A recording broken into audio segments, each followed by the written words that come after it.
आयुष्याच्या सुंदर मार्गावर चालताना समाजात अनेक गोष्टी घडतात. पण त्याला कुठे मर्यादा घालायची, कुठे थांबायचं हे ठरवण्याची काही सीमा असते. ती समजलेली व्यक्तीच खरं यशस्वी मानली जाते. पण आजकालच्या या कलियुगात अशी व्यक्ती मिळेल की नाही हेच शंका आहे. सोशल मीडिया आणि अनैतिक नात्यांचे काही प्रकार इतके वाढले आहेत की एकाच घरातील लोक काय काय करत असतील हे सांगता येत नाही. ज्या पतीसोबत सुखी संसार चालतो त्याच पतीकडून जर समाधान मिळत नसेल तर इतर कुणाची शोधण्यापेक्षा घरातल्या नात्यांना बळकटी देणं गरजेचं आहे. आपल्या जाळ्यात अडकला तर छान होईल आणि याच्यापासून एखाद्या माणसाचा शोध सुरू होतो. पण आपल्या वयाचा, पतीचा, मुलांचा विचार न करता जेव्हा घरातील महिला असं वाईट मार्ग धरतात तेव्हा त्याचा शेवट कसा होतो ते आपण आजच्या घटनेतून पाहणार आहोत. तुम्ही चॅनलवर नवीन असाल तर सबस्क्राईब करा, ज्यामुळे तुम्हाला नवीन घटनेची माहिती लगेच मिळेल. मित्रांनो, ही घटना नागपूर जिल्ह्याच्या पारडी तालुक्यात घडलेली आहे. शीतलचं सतीश सोबत लग्न झालं होतं. सतीश आणि शीतल यांच्यात वयाचा फारसा फरक नव्हता. पण जे काही शीतलच्या अपेक्षा होत्या त्या नक्कीच पूर्ण होणे गरजेचे होते. मला सासर चांगले हवे होते, पती श्रीमंत पाहिजे आणि माझ्या म्हणण्यानुसार वागायला हवा असं शीतलला वाटायचं. पहिल्या 2 वर्षात शीतल आणि सतीश यांच्या घरात एक गोडसा मुलगा जन्माला आला. मुलगा वाढत होता, पण शीतलच्या मनातले विचार काही वेगळ्या दिशेने पुढे जात होते. सतीश कामाला जात होता. कामावरून परत येताना त्याच्या अंगाचा वास येई, पण त्याचा शीतलपासून दूर राहणारा वागणूक त्याला त्रास देऊ लागला होता. काहीतरी वेगळ्या मार्गाने जायचं सुरू झालं होतं. घरात मुलगा झाला होता, पण सतीश एका मुलावर एवढा हैराण झाला होता.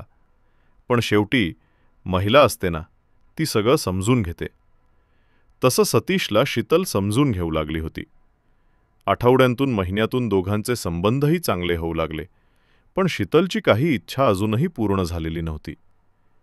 त्यामुळे घरात सतीशसोबत काही कारणाने तिला वाद घालायला लागली. जे वाद सुरू होत होते त्यात सतीशचा लहान भाऊ आकाश सगळं बघत होता. त्याच्यामुळे हे वाद आणखी वाढत होते. त्यामुळे आकाशने अनेक वेळा मध्यमस्थी करण्याचा प्रयत्न केला, पण त्यालाही लक्षात येत नव्हतं की खरोखर वाद का सुरू आहेत. जसजसा काळ पुढे चालू लागला तसतशी शीतल आणि सतीशचा मुलगा मोठा होऊ लागला होता. त्याचा शाळेतही प्रवेश झाला होता. त्यामुळे मुलगा शाळेत गेल्यावर शीतल घरी एकटी राहू लागली. सतीश कामाला जात असे तर आकाश, जो थोडा मोठा होता, तोही गावात फेरफटका मारत असे किंवा कामावर जात असे. पण जेव्हा वेळ मिळत असे तेव्हा आकाश शीतलसोबत गप्पा मारायचा. शेवटी वहिनी म्हणायच्या आणि थट्टाफट्टा सुरू व्हायची. तसंच शीतल आणि आकाश यांच्यात सगळं चालू होतं.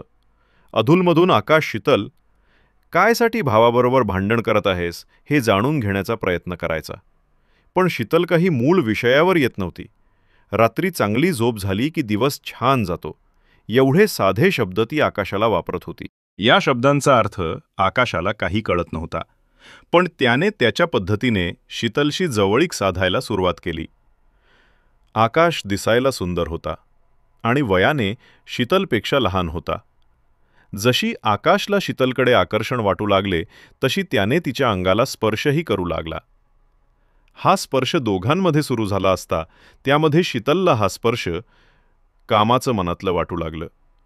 त्यामुळे आकाशच्या स्पर्शाला शीतलही साथ देऊ लागली. दोघांमध्ये दीर भावजईचं नातं होतं, पण कसं प्रेमात अडकले हे दोघांनाही कळलं नाही. सतीशकडे दुर्लक्ष करून शीतल आता आकाशशी नाते सुरू करत होती. आकाशलाही शीतलसोबत आवड निर्माण झाली होती. सतीशसोबत शीतलचे भांडण थांबले, कारण आता तिच्या मनातलं ते सगळं होऊ लागलं होतं. पतीकडून न मिळालेलं सुख आता आकाश दिवसभर देऊ लागला होता. शीतलसोबत सुरू झालेल्या प्रेमामुळे आकाशचं कामावर लक्ष कमी झालं होतं. शोधण्यापेक्षा वहिनीचा सहवास त्याला छान वाटू लागला होता. पण शेवटी घरात काय चाललंय हे पतीला कळत नाही असं नव्हतं. सतीशाला घरात काहीतरी साजिश रचली जात आहे असं उमजू लागलं होतं. कष्ट करून सतीश हा घर चालवत होता, पण घरचं वातावरण पाहून त्याच्या मेहनतीला पण मर्यादा आल्या होत्या. सतीशांचा मुलगा देखील मोठा झाला होता. त्यालाही काही गोष्टी ध्यानात येऊ लागल्या होत्या. काका असलेल्या आकाशाचं शीतलशी संबंधही पतीला दिसला होता. तरीही तो शांत बसला होता. आता पती आणि मुलालाही या प्रकरणाची माहिती झाली आहे, त्यामुळे आपली बदनामी होऊन घेण्यापेक्षा आपला वेगळा संसार उभा करूया, असं शीतल आकाशाला म्हणू लागली. एकाच घरात राहणाऱ्या वहिनी शीतल आणि आकाश यांनी घरातून पळ काढला. दोघांनी गाव सोडून शहरात जाण्याचा निर्णय घेतला. एवढंच नाही, दोघेही सजग असल्यामुळे लग्नही केलं. सख्खा भाऊ आणि त्याची पत्नी सतीश यावर जीव चढला होता. दोघांनी सतीशला फसवलं होतं. या प्रकरणामुळे गावात सतीश आणि त्याच्या भावाचीही बदनामी होऊ लागली होती.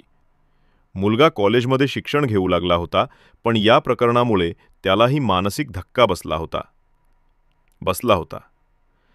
ज्या आईने संसार फुलवायचा, तीच आईने घरातल्या सगळ्यांना धोका देऊन काकांसोबत लग्न केलं, ही गोष्ट कुणालाही पटली नव्हती. त्यामुळे आता काकाला धडा शिकवायचा असं मुलाने ठरवलं. जिथे शीतल आणि आकाश यांनी संसार साजरा केला होता, तिथे शीतलच्या मुलाने धडक मारली. आईलाही समजावलं, पण आईने घरी परत येणं नाकारलं. त्यामुळे मुलाने काकाला धमकी दिली, आता तुमची आणि माझी कायमची दुश्मनी आहे, मी तुला सोडणार नाही, असं म्हणाला. या सगळ्या प्रकारामुळे दोन्हीकडून तणावाचं वातावरण तयार झालं होतं. काहीतरी होईल असं भासत होतं. शेवटी बुधवार 5 नोव्हेंबर 2025 रोजी दोघांमध्ये पुन्हा भांडण झालं. संतापून शीतलच्या मुलाने काकावर धारदार शस्त्राने हल्ला केला. या हल्ल्यात आकाश गंभीर जखमी झाला आणि त्याचा जागीच मृत्यू झाला. घटना कळताच पोलीस घटनास्थळी धावलो. त्यांनी जखमी आकाशाला भवानीनगर रुग्णालयात नेलं, पण डॉक्टरांनी त्याला मृत घोषित केलं. घटनेनंतर आरोपी कुणाल आणि त्याचा मित्र घटनास्थळावरून पळून गेले. त्यानंतर पोलिसांनी त्यांचा शोध घेतला आणि त्यांना ताब्यात घेतलं. पुढील तपास सुरू आहे. या प्रकरणामुळे परिसरात एकच खळबळ उडाली आहे. एका नात्याने दुसऱ्या नात्याचा जीव घेतल्याची गोष्ट सगळ्यांमध्ये चर्चेचा विषय झाली आहे. पोलिसांनी सांगितलंय की कौटुंबिक वाद आणि नात्यांच्या गुंतागुंतीमुळे हे झालंय आणि पुढील तपास सुरू आहे. नात्यांची गुंतागुंत कशी जीवघेणी ठरू शकते याचं हे एक उदाहरण आहे. त्यामुळे नात्यातल्या लोकांशी असं वागणं योग्य नाही असं आम्हाला वाटतं. तुम्हाला याबद्दल काय वाटतं कमेंटमध्ये नक्की सांगा. मग भेटू नवीन घटनेसह. जर तुम्हाला ही कथा आवडली असेल तर नक्कीच लाईक, शेअर आणि सबस्क्राईब करायला विसरू नका. धन्यवाद.